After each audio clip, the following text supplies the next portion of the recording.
Kapag nag-depart ng 13 local or alauna ng hapon sa Casablanca, ang arrival natin sa Dammam ay alas 8:45 ng gabi. 8:45 local or 17:45 Zulu. That's with 7 hours 45 na flight time. Ayan, using this aircraft, Gulfstream 450. Okay, so ito yung ating isasagot dun sa nagtanong.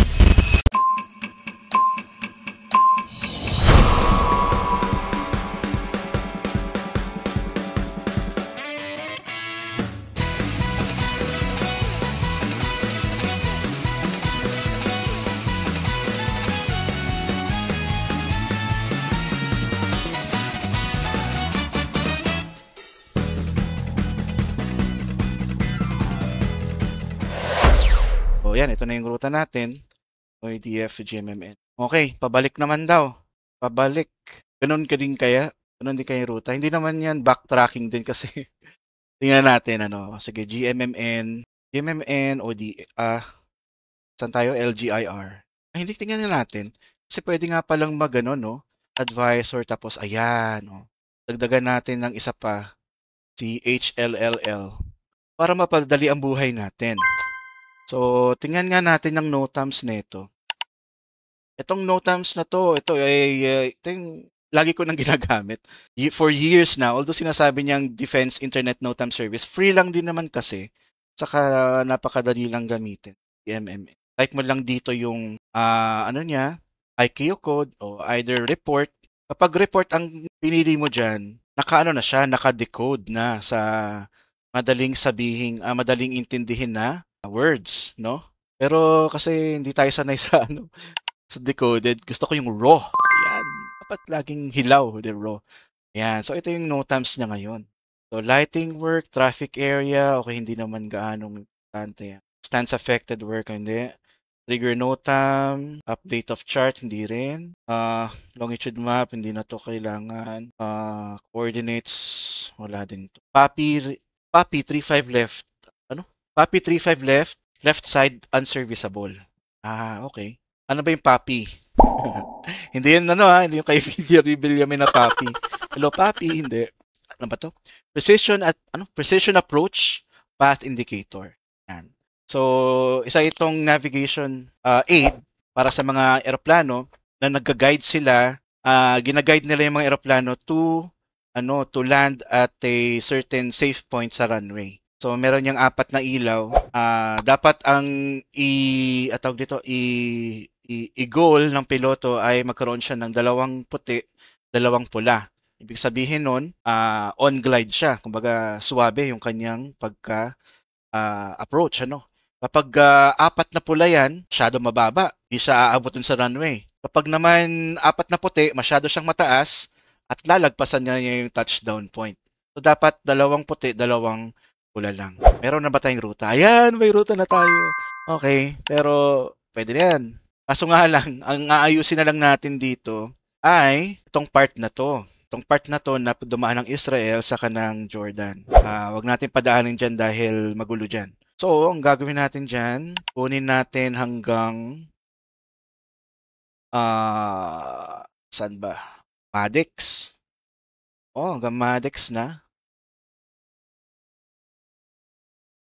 Madex, tapos pabababain natin dito sa Cairo hanggang dito sa Hurghada Airport sa Egypt dito siya sa Silka, yan. So, kasi yung entry point ng international flights to Saudi, Silka lagi. Silka Papaya. Hindi, Silka talaga. Okay, tingnan natin, kunin natin tong ulit na ruta. Medyo, for sure, may mas madali pang way para gawin to na hindi ko lang alam. Pero dito na kasi ako nasanay for 8 years. 10 years mahigit na nga eh. Ganito na lagi. Okay. So, hanggang Madex, X. Tapos, i-connecta natin siya papunta ditong Silka.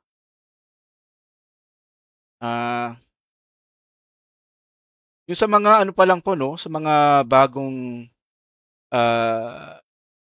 nakikita itong mga pangyayaring ito, medyo advanced na po ito sa flight planning.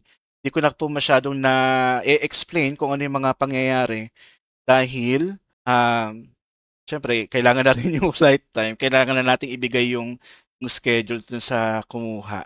So pwede na pero sa susunod no, habang kayo ay naka-subscribe sa akin, subscribe no. May monthly subscription hindi. Pag kayo ay naka-follow sa akin, sisikapin ko naman po na na i-explain paunti-unti kung ano itong mga pinagagagawa ko para magkaroon din kayo ng idea. Yan.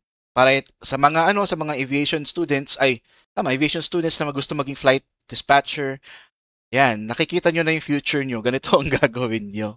Isa lang ito sa mga maraming pinagagagawa natin sa buhay, kaya exciting din. LT, tapos pababain natin dito sa CV, LT Alpha 16 CV, tapos pababain natin dito sa Lima 315, 315, HGD, dito na siya.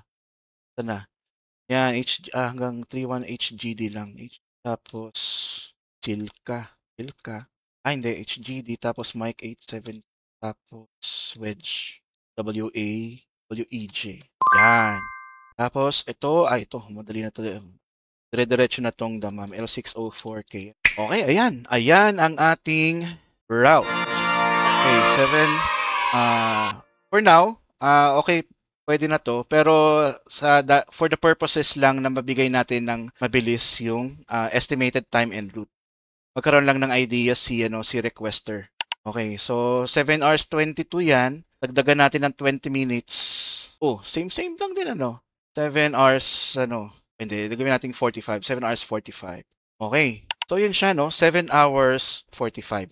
So yung papunta doon, papuntang Morocco from Dammam is 7 hours 40.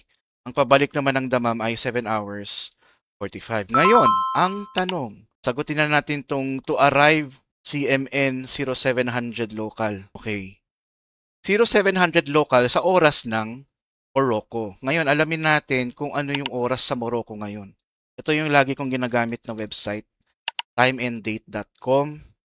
Lagay ko lang dito yung bansa or city, pwede din. Kasi sa Morocco naman, pare-parehas sila ng time zone. Okay. Casablanca, sige. Yan, Casablanca. So, 4 p.m. na daw doon. Pero mapapansin nyo, itong lagi kong tinitingnan, time zone. Western European Summertime, UTC plus 1 hour. So, ibig sabihin, ang UTC time plus 1 hour, yun daw ang local time doon. Okay. So, ano nga ba ang UTC time? Ito yung Universal Time Coordinate. So, ito yung laging yung standard time para sa aviation. Para pag sinabing oras na ito, iisang oras lang ito para sa buong mundo. Pero pag kinonvert sa local time, ay mag-iiba. For example, sige, nakalagay dito UTC plus 1 daw si CMN. Susulat mo dito, GMMN, UTC plus 1. Pero dito ba sa Dammam, ano ang oras dito? Ano UTC dito? Dammam, Saudi Arabia. UTC plus 3. UTC plus 3 daw dito. Sa OEDF, UTC plus 3. For reference din, kasi may mga manonood din tayo sa Pilipinas. Okay, Manila. Ano yan? UTC plus 8. So, RPLL or Manila, UTC plus 8. Sige, dito muna tayo. Ang oras ngayon dito ay alas 6 na. So, 1800 local. Lagi kaming gumagamit ng 24 hours clock. So, 1800, sa pagpalagay natin 1800 local. So, ito na yung local time. Pero para makuha mo yung UTC time, ibig sabihin daw, magma-minus, kasi ito yun local time is equal to UTC plus 3. Magmamatay dito konti, Wag kayong bibita, magmamat lang tayo konti. Lagyan natin yung formula nito. Kung kailangan natin yung UTC, di ba? Paano natin kukunin yung UTC? Di UTC is equal to, ililipat mo itong 3 sa kabilang side ng equation. Kaya yung positive magiging negative. So, LT minus 3. Okay. So, para makuha UTC, ibig sabihin daw, local time minus 3, kaya ang UTC time ay 1500 Zulu. Okay. Ngayon, sa Morocco, 1500 Zulu din yun. Sa Manila, 1500 Zulu din yan. Kaya nga sinabi ko na ang UTC is yung parang standard ng aviation is sa isang oras na yan, 1500 Zulu, gets na ng buong aviation community na yan yung oras. Magkakaiba na lang sa local time. Tingnan natin, kunin natin yung local time sa Morocco sa ganitong oras. So, UTC plus 1. So, 1500Z plus 1 hour is 16 local. Ibig sabihin, alas 4 pa lang ng hapon doon. Sa Pilipinas naman, 1500Z plus 8, 2300 local. Ibig sabihin, alas 11 na ng gabi dyan sa Pilipinas. Tama ba? Alas 11 na. Alas 11 na ng gabi dyan. So, yun na nga, no, UTC. So, UTC plus 8. Okay. Ngayon, mag-a-add tayo. Itong dispatch flight planning, may addition din yan. Okay. Gusto nating malaman, ito kasing flight time na ito, i-add natin yan sa Zulu time. Laging sa Zulu time, hindi sa local time. Kasi nga, ang Zulu time is yung standard for all time sa buong mundo. Magkakaiba na lang sa local time. So, aalamin natin, muna, ang given natin 0700 local. So, alamin natin yung UTC time nitong 0700 local na yan. So, anong UTC equivalent niyan? Local time, UTC plus 3. So, 10 Zulu. 0700 local is 10 Zulu. So, yan daw ang arrival. Ito daw. Pero, ang flight time kasi natin ay 7 hours 40. Anong departure time natin ngayon? Okay, so, sabi ko kanina, hindi natin hindi natin gagalawin yung local time. Lagi tayo magbabase sa Zulu time. So, para makuha natin yung departure time, subtract natin yung flight time dun sa arrival time. 10 Zulu minus 7 hours 40. Parang ang hirap niyan, di ba? Ang hirap i-calculate. Ang ginagawa ko dyan ay ganito. So, ang 10 Zulu, paano natin isusulat niya sa calculator? 10, tapos maglalagay tayo ng isang 0 sa gitna, tapos Zulu. Okay? Kung tatakpan nyo itong 0, 10 Zulu siya. 10, kumbaga parang itong 0 na to, nagre-represent siya as yung colon, ba yung 7 o'clock, di ba? Yung 7, tapos colon, tapos 00.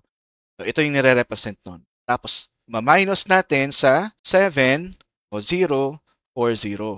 Okay. So, ilan yan? 2960. Dapat hindi, ang goal natin dito, wala ditong number dapat. Dapat laging 0 yan.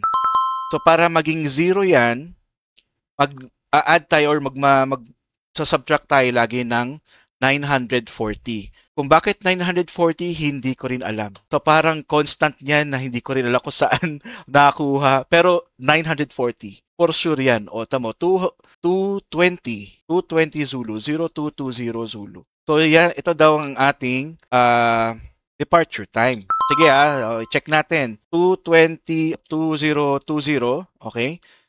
Plus 7 hours 40. 960. Meron bang 9 hours 60 minutes? Wala, di ba? Kasi hanggang 59 lang yung minutes. Kapag naging 60, dapat oras na yon. Magdadagdag tayo ngayon ng 940. At ayan na, naging 10 Zulu na siya. O di ba, magic? Ganyan din. Okay, so i-convert na natin tong 2 Zulu at 220 Zulu sa time sa Dammam. Dammam, departure, CMN arrival. So, para makuha daw yung local time is UTC plus 3. Hindi na natin yung calculator to. 220 plus 3 hours ay 0550 local. Local. Ayan. Okay. So, ito na yung ating schedule ngayon. Ito na yung sagot dito sa tanong na yan. To arrive Casablanca, Morocco at 7 local time, what time is our departure from Dammam? So, ito na yung sagot natin. So, ang alis sa Dammam ay dapat 5:50 local or 0220 Zulu. Yan, 7 hours 40 minutes ang ating flight time. Okay, ito na lang. At masisigawan na ako nung nag-request. Pero hindi naman, mabait naman yan. Sige. CMN, Dammam, ang gusto niya sa buhay, umalis daw siya ng Casablanca ng 13 local. Tapos, anong oras daw arrival sa Dammam. Ayan. Okay, 13 local, no? I-convert natin yan sa Zulu time. 7 hours 45 pala ito. Convert natin yan sa Zulu time. 13 local minus 3. So, 13 100 minus 3 hours is 10 Zulu. Okay? And then, 10 plus 7:45, 17:45 Zulu. Okay, convert na natin yan sa local time ng Damam. Zulu minus 3. Ay, Zulu plus 3 pala, sorry. Zulu plus 3. So, 20:45 local. Ayan. So, kapag nag-depart ng 13 local or alauna ng hapon sa Casablanca, ang arrival natin sa Damam ay alas 8:45 ng gabi. 8:45 local or 17:45 Zulu. That's with 7 hours 45 na flight time. Ayan, using this aircraft, Gulfstream 450. Okay, so ito yung ating isasagot dun sa nagtanong. Alright, so ayan. Salamat po sa pagsama sa akin na ipasyal ko kayo dito sa ating live flight planning. Oh, 'di ba? Live flight planning. So sa susunod, kung meron kayong gustong airport codes, pairings na gusto niyo, curious kayo kung ano itsura ng ruta niyan. Yan, so susunod magkakaroon tayo ng ganyang segment. Okay.